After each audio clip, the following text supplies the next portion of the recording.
সোনা মা, কি হয়েছে? কান্না করছে কেন? দেখো না, আমার একটা নতুন ব্যাগ নেই স্কুলে যা।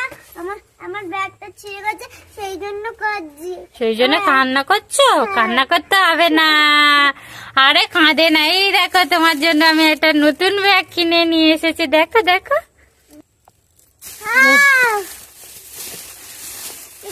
ধরো, দেখো, খুলে দেখো ব্যাগটা। পছন্দ হয়েছে কি বলবে আমার? হ্যাঁ,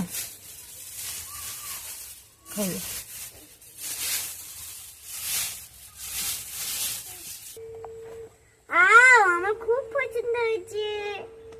খুব পছন্দ হয়েছে। ব্যাগটা দেখো, সামনেটা দেখি দেখি। তোমার নতুন ব্যাগ, এবার থেকে এটা দিয়ে স্কুলে যাবে আর কান্না করতে হবে না, ঠিক আছে? খুশি তো তুমি?